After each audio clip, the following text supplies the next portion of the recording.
பாடினதுக்கெல்லாம் நான் வருத்தம். பாடினதெல்லாம் ஏங்க என்ன இல்லை, இந்த உலகத்துல யாரை கூப்பிட்டாலும் தான் அங்க போய் பாடுவாங்க. அவர் என்ன அவ்வளவு சாதாரண ஆளா, அவர் எவ்வளவு பெரிய ஆளு, எவ்வளவு பெரிய ஸ்டாரு, எவ்வளவு பெரிய கட்சியினுடைய இப்ப தலைவரா இருக்கிறார், அதெல்லாம் இல்ல. நமக்கு கிடைச்சது பெரிய குடுப்பன. நம்ம அதெல்லாம் நான் போய் பாடினதெல்லாம் வருத்தம்லாம் இல்லை. எனக்கு என்ன வருத்தம் அப்படின்னா, தெரிஞ்சவங்களே நம்மளை கமெண்ட் பண்ணி திட்டுறது தான் கொஞ்சம் வருத்தமாய். அதாவது ரொம்ப தெரிஞ்சவங்க அவன் வந்து வேற ஒரு ஐடியில வந்து திட்டுறது, அதுதான் ரொம்ப வேணாம்.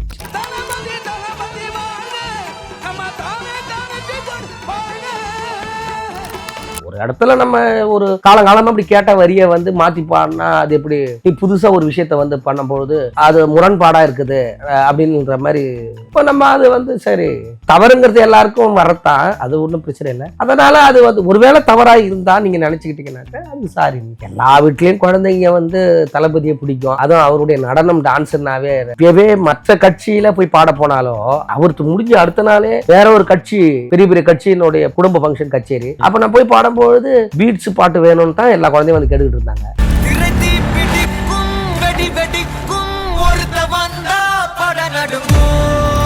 அதாவது தேசிய இது ஸ்டேட் அவார்ட்லாம் கிடைக்கணும்னு, இந்த நம்ம ஒத்த சொல்லால் கிடைக்கும், கருப்பு நேரத்தை கிடைக்கும், வேணாம் மச்சான் கிடைக்கும், இல்லை ஆடுகடா மச்சான், மதுரைக்குள்ள இந்த மாதிரி ஏதாவது கிடைக்கும்லாம் நான் நினைச்சதே இல்லை. எனக்கு விருதுலாம் கிடைக்கும்னு நினைச்சதே இல்லை. அதான் இப்போ படத்தில் அப்படின்னு பார்க்கும்போது முத ஜேம்ஸ் சாருக்கு பாடும்போது 500 ரூபாய் கொடுத்து நம்ம குடும்பத்தை நல்லா வச்சுக்கிட்டோமாவே அது போதும் சார். அதுதான் சார் கடைசி வரைக்கும் வாழ்க்கை. வீட்டில் உட்காந்துட்டு சார் ரேஷன் கார்டு இருக்குது, பிரச்சனை இல்லை, 5 கிலோ அரிசி கொடுக்க போகிறேன், 5 கிலோ பச்சரிசி வாங்கிட்டு வந்து சமைச்சு சாப்பிட்டுட்டு செவனேன்னு இருக்கலாம், ஒன்றும் பிரச்சனை இல்லை.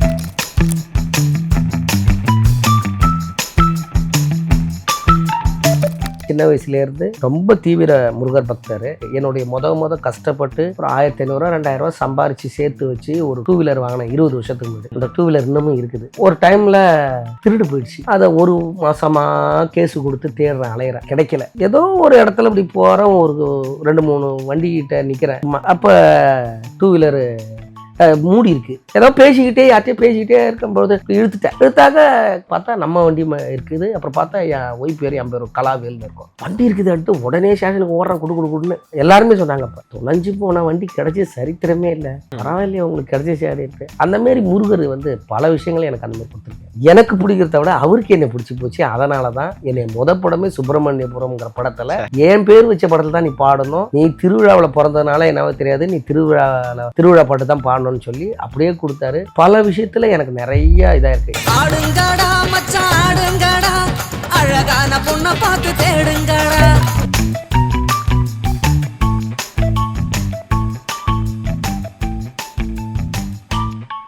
சம்மர் வந்தாச்சு. What's your plan for this holiday?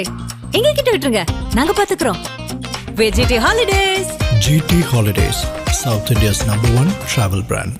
அண்ணா வணக்கம். வணக்கம். எப்படி இருக்கீங்க? நல்லா இருக்கு. ரொம்ப சந்தோஷமா இருக்குண்ணே.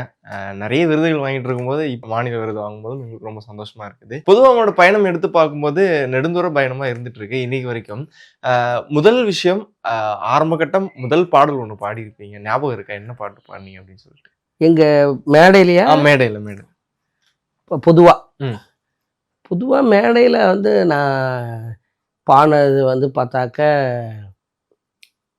நிறைய கானா பாடல்கள், கிராமிய பாடல்கள் பாடியிருக்கிறேன். ஓகே.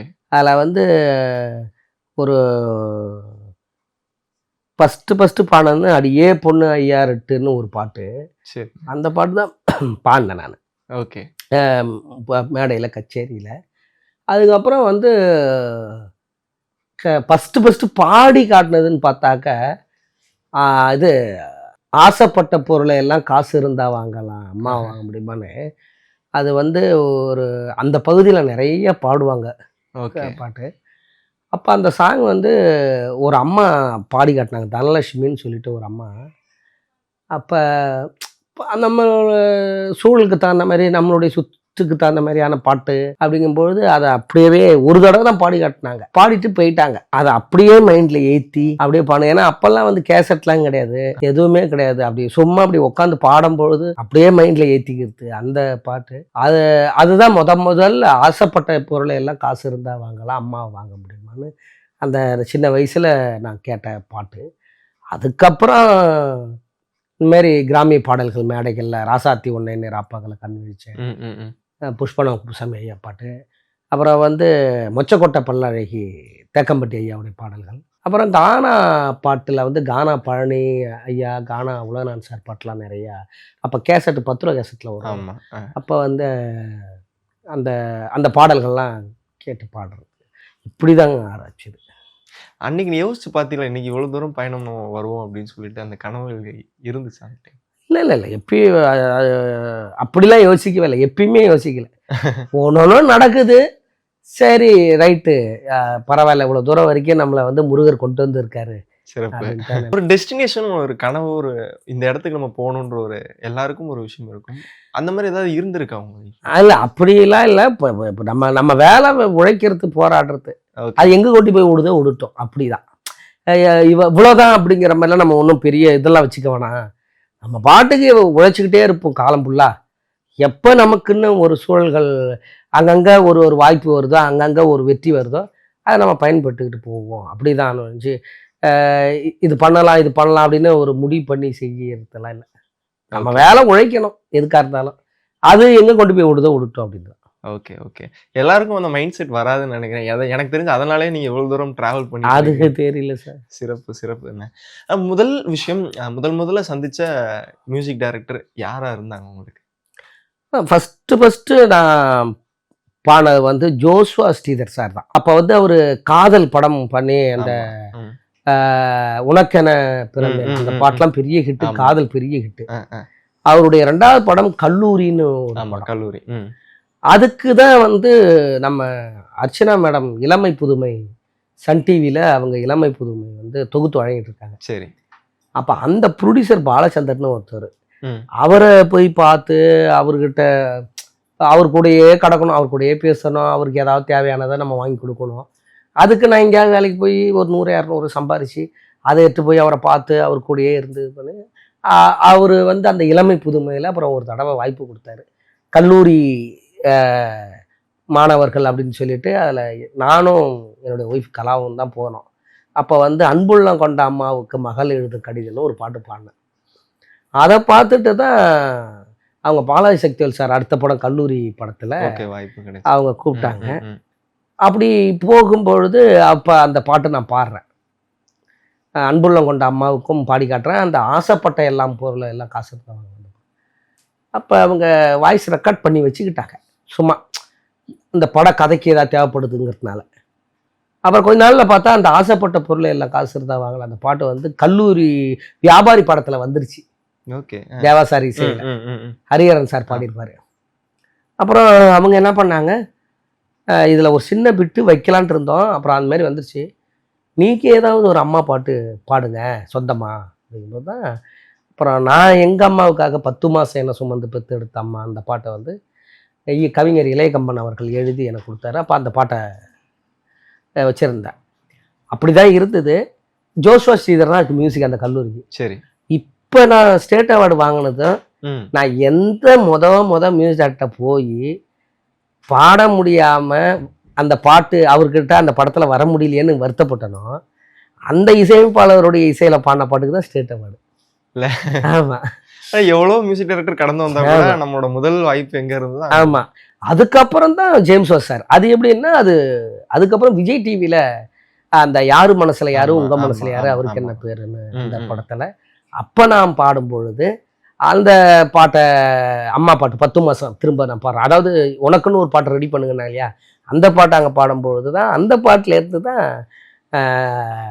சார் பார்த்துட்டு ஜேம்ஸ் சார் பார்த்து உடனே விஜய் தொலைக்காட்சி ஃபோன் பண்ணி என் நம்பரை வாங்கி அப்படி வாய்ப்பு கொடுத்தது மதுரை குழுங்க சுப்பிரமணியம். அதாவது முருகர் எப்படின்னா முத நம்ம பேர் உள்ள படத்தில் பாடணுன்றது அவருடைய இது. அது கரெக்டாக அது அப்படிதான் அமைஞ்சுது. ஆமாம். வேல்முருகன்கிறவன் வந்து சுப்பிரமணியம்ங்கிற படத்தில் பாடணும் அப்படின்னு. அழகு அழகு. இவ்வளவு விருதுகள் வாங்கி வச்சிருக்கீங்கண்ணே. எல்லாருக்கும் விருது வாங்குறது ஒரு பெரிய கனவா இருக்கும்.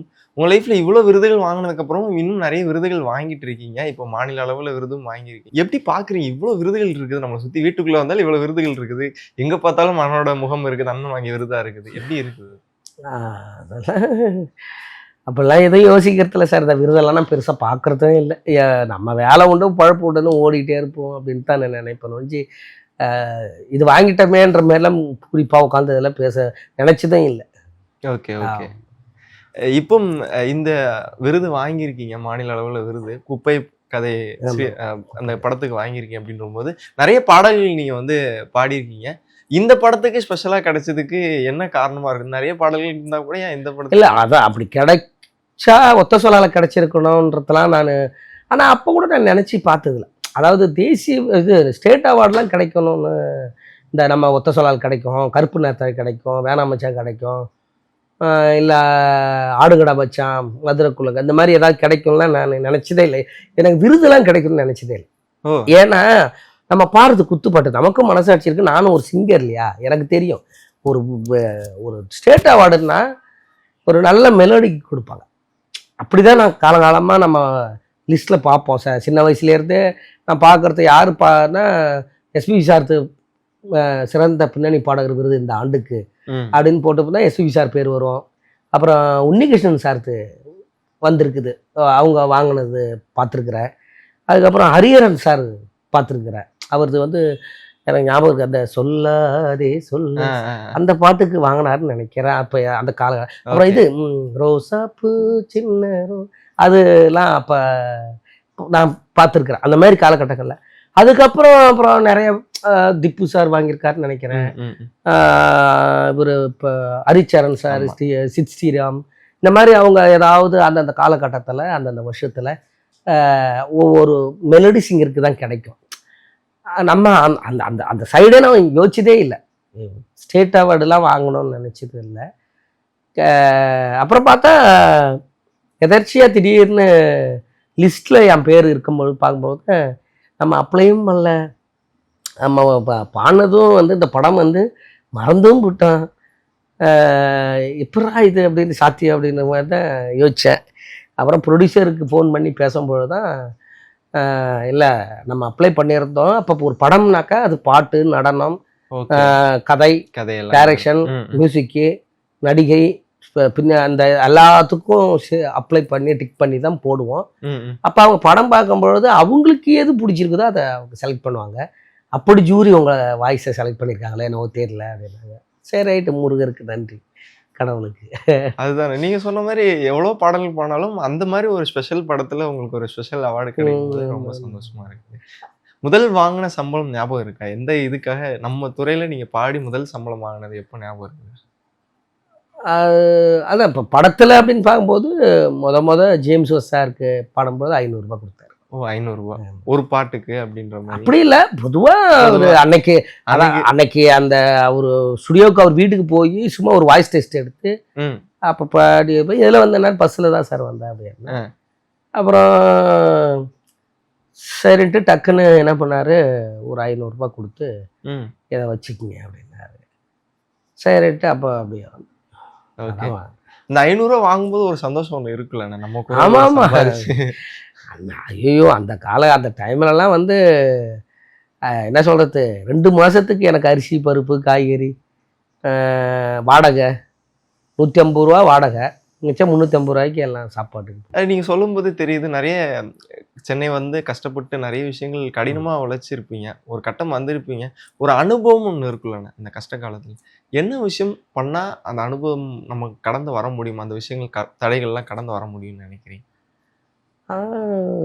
அது நம்ம முயற்சி தான். அதாவது நம்ம எதுலேயும் சோர்ந்துடக்கூடாது. எங்கே வேணாலும் எது வேணாலும் தடைகள் இருக்கலாம். ஆனால் அப்போ வந்து தடைகள் தெரியல. ஒருத்தவங்க இப்போ ஏதாவது மனசுக்குள்ளே இவன் நல்லா வரானே அப்படின்னு நினச்சாலும் அது மனசுக்குள்ளே தான் இருக்கும், அந்த பொறாமை வெளியில தெரியாது. இப்போ வந்து சோசியல் மீடியா மூலமாக தெரிஞ்சிருந்தாங்காட்டி அது நமக்கும் தெரிஞ்சிருந்தனால புரியுது. அதுக்கு அதை நினைச்சு நம்ம ஃபீல் பண்ணி எங்க மிஸ் ஆயிடுவோமோன்னு யோசிக்க வேண்டியதா இருக்கு. அது முன்ன வந்து இப்போ ஒருத்தர் மனசுக்குள்ள நம்மளை பத்தி ஒரு பொறாமை நினைக்கிறாரோ, இல்லை வளரக்கூடாதுன்னு நினைக்கிறாரோ, இல்லை இவெல்லாம் வந்துட்டானே நினைக்கிறாங்களோ, அது அவன் மனசுக்குள்ளதான் இருக்கும், நமக்கு ஒன்றும் தெரியாது. அது ஒன்லி கண்டிஸ்டின் மட்டும் சொல்லிட்டு போடுவான். இப்போ வந்து நினைக்கிறத பூரா கமாண்ட்ல எழுதிடுறானுங்க. அப்போ என்ன ஆயிடுதுனாக்கா அதை படிக்கக்கூடாது. அப்படி படிச்சிட்டோம்னா என்ன ஆயிடுதுனாக்க அதனால நமக்கு தடை வந்துருமோன்னு பயமா இருக்குது சில நேரத்துல. புரியுது. அதை மற்றவங்க பார்க்கும்போதும் அவனும் அந்த நினைச்சிருப்பாங்க நம்மள, ஆஹா நம்ம நினைச்ச மாதிரி எழுதியிருக்கிறான் அப்படின்னு சொல்லி இப்ப இவனெல்லாம் ஒத்துமையா சேர்ந்து நம்மளை அழிக்கிறதுக்கு பார்ப்பாங்க. புரியுது. ஆனால் நம்ம என்ன பண்ணோம், அதையும் மீறி வரணும். இதை வேற நம்பிடுறாங்க. இந்த மாதிரி மக்கள், கமெண்ட்ஸு, இந்த மாதிரி செய்தி வர்றது, சேனல்களில் வர்றது நம்பி என்ன பண்ணிடுறாங்க, அவரா வேணாங்க, அவர் எதுக்கு, இதனாலேயே வாய்ப்புகள் ஆமாம் குறையும், நிறைய குறையும். ஆமாங்க வேணாங்க, ஏன்னா அவருக்கு இப்படி பார்த்தேன், இந்த மாதிரி பார்த்தேன், இந்த மாதிரி.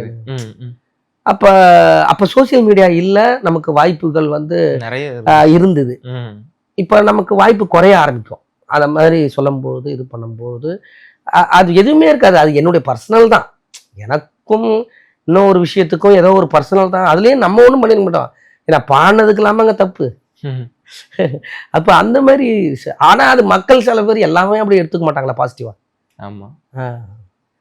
இப்போ நீங்கள் சொல்லிட்டு இருக்கும்போது தெரியுதுண்ணே, அந்த காலத்தில் நமக்கு வந்து ஃபோனுன்ற ஒரு விஷயமே இல்லை. நீங்கள் சுப்பிரமணியபுரம் பாடலெல்லாம் பாடிட்டு இருக்க டைமில் பிளேபேக் சிங்கர்ஸ்ன்னு எடுத்து பார்க்கும்போது ரொம்ப கம்மியான பேர் தான் இருந்தாங்க. இப்போ நீங்கள் எடுத்து பார்க்கும்போது நிறைய பேர் இருக்காங்க. நீங்கள் சொன்ன சோஷியல் மீடியாவில் நிறைய பேர் தெரிய ஆரம்பிச்சிடறாங்க.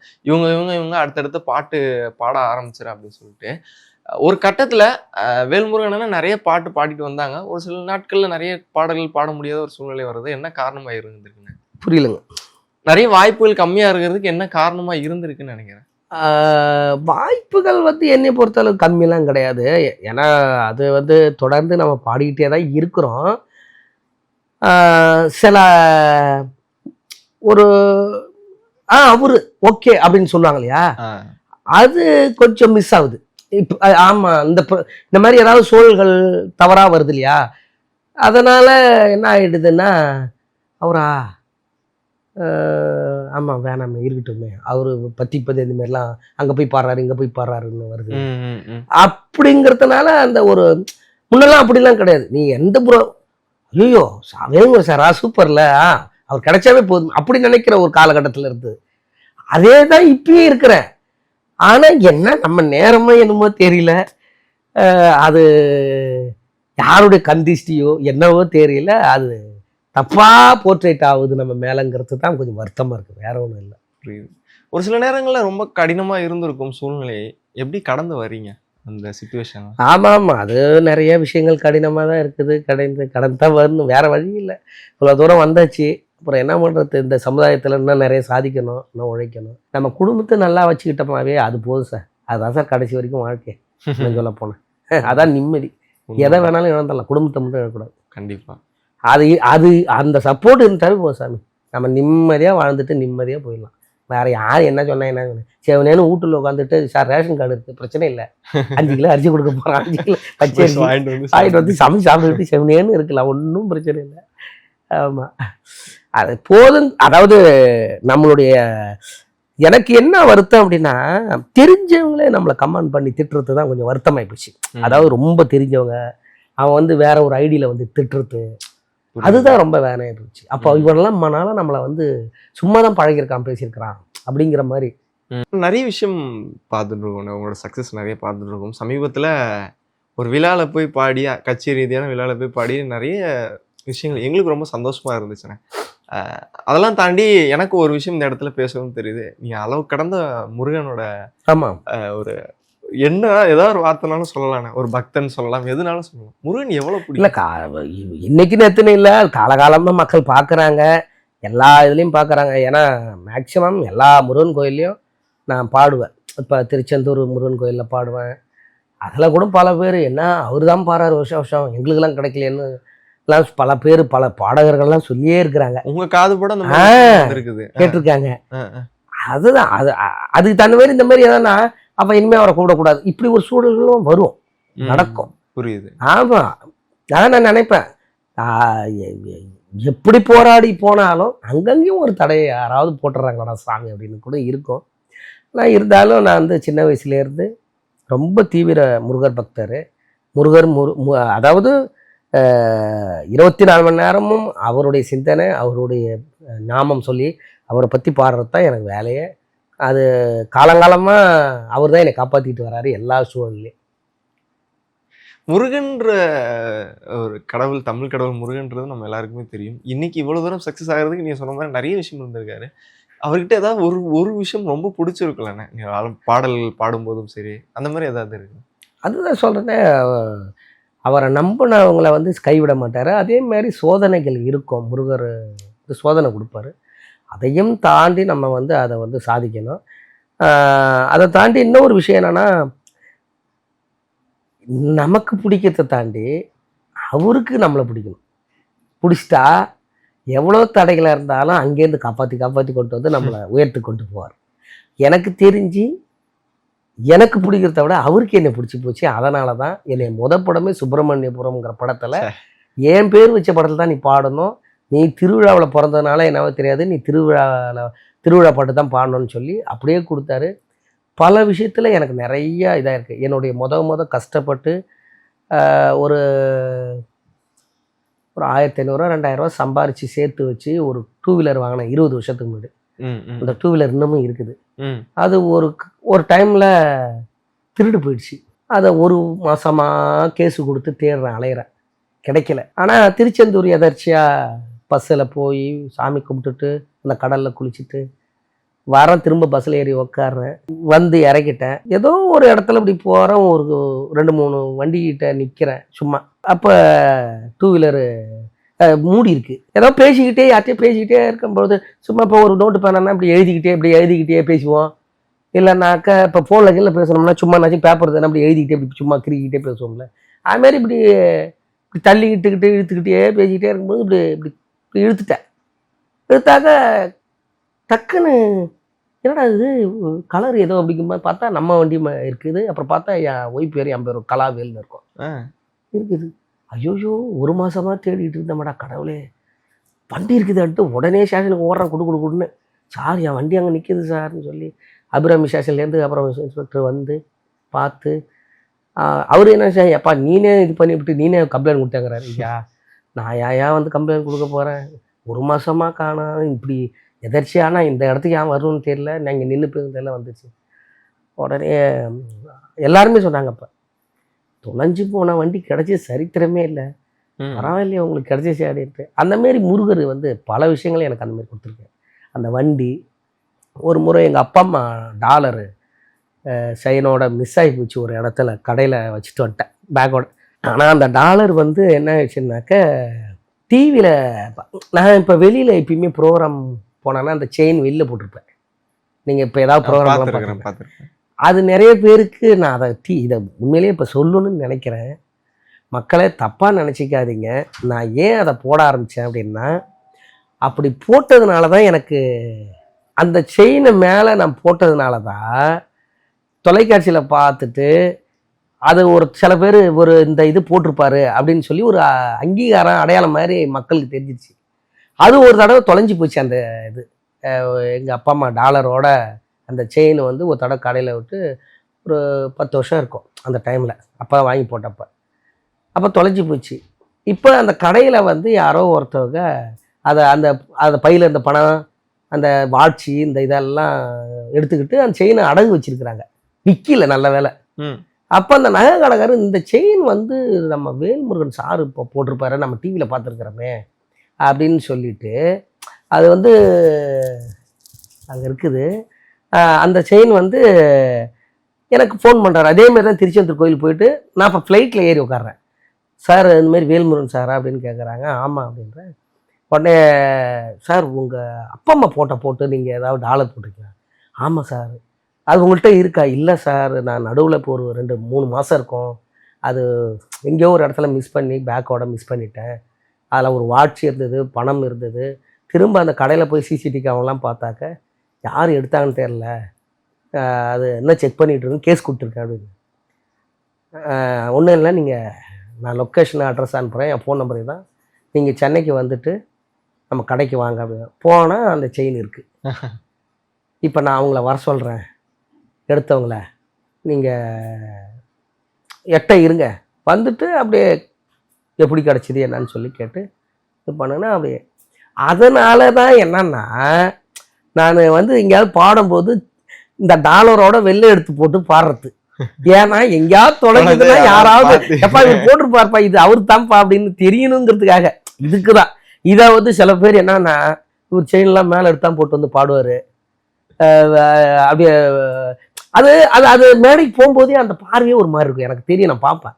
இவங்க நான் வந்து போட்டிருக்கேன்னு தெரியணும், நகை வச்சிருக்கிறேன்னு தெரியணும் அப்படின்றதுக்காக போட்டு போகிறான்னு நினச்சிக்கிட்டு அவங்க அந்த பார்வையே அப்படி தான் இருக்குது என் மேலே பார்க்குற பார்வை. புரியுது. அதுக்கெல்லாம் இல்லை சாமி, நான் உண்மையிலேயே சொல்கிறேன், இந்த மாரி ஒரு கதை நடந்தது, எனக்கு செயின் தொலைஞ்சது, அதனால் அப்படி மேலே போடும்போது என்னைக்காவது தொலைஞ்சதுன்னா அதுக்கு வந்து ஏன் போட்டு வர வீட்டில் கட்டி வைக்கிறேன் அப்படின்னு சொல்லுவீங்க. விருது வாங்குறதே போட்டுக்கிறதுக்கு சந்தோஷப்படுறதுக்கு தான், என்ன சொல்கிறீங்க? அப்போ வந்து அதை அனுபவிக்கிறதுக்கு தான். அதை கொண்டு போய் பாக்ஸில் வச்சு அது எங்கே வச்சோன்னு தேடி அதுக்கப்புறம் திடீர்னு அது துரு பிடிக்கிறதுக்கு அது கழுத்துலையாவது போட்டுக்கிட்டு சந்தோஷமா நமக்கு ஒரு அது ஒரு உந்துதல் கிடைக்கும். இந்த மாதிரி இன்னும் வாங்கணும், அது பார்க்கும்போதெல்லாம் நமக்கு ஒரு சரி தோய்ந்து கிடக்கும்போது சரி இதெல்லாம் செஞ்சுட்டோம்னா வாங்க மாட்டோமா அப்படிங்கிற நம்மளை ஒரு உற்சாகப்படுறதுக்கு தான். அந்த மாதிரி ஒரு பாசிட்டிவாக நல்ல விஷயத்தான் சொல்ல முடியும். அதனால அதுக்காக பண்ணுறது தான். அந்த மாதிரி முருகர் அப்படி தொலைஞ்சு போன நிறைய விஷயத்த எனக்கு கண்டுபிடிச்சு கொடுத்துருக்காருன்னு சொல்றேன். சமீபத்துல தவேக்காவோட விழால நீங்க பாடினீங்க. ஒரே ஒரு கேள்வி தானே, நினைச்சு வருத்தப்படுறீங்களா? இல்ல பாடினதுக்கெல்லாம் நான் பாடினதெல்லாம் ஏங்க என்ன இல்லை, இந்த உலகத்துல யாரை கூப்பிட்டாலும் தான் அங்கே போய் பாடுவாங்க. அவர் என்ன அவ்வளோ சாதாரண ஆளா? அவர் எவ்வளோ பெரிய ஆளு, எவ்வளோ பெரிய ஸ்டாரு, எவ்வளோ பெரிய கட்சியினுடைய இப்போ தலைவராக இருக்கிறார், அதெல்லாம் இல்லை. நமக்கு கிடைச்சது பெரிய குடுப்பனை. நம்ம அதெல்லாம் நான் போய் பாடினதெல்லாம் வருத்தம்லாம் இல்லை. அங்கே சூழ்நிலை முருகர் பாட்டு வந்து பாடும்பொழுது திடீர்னு அந்த வார்த்தை மாறி போச்சுன்னு சொல்லி வருத்தப்பட்டாங்க. அதை நானும் சாரி கேட்டேன், மன்னிப்பு கேட்டேன். அதாவது அது அவங்களுக்கு வருத்தமாக இருந்ததுன்னா நான் வருத்தம் தெரிவிச்சுக்கிறேன்.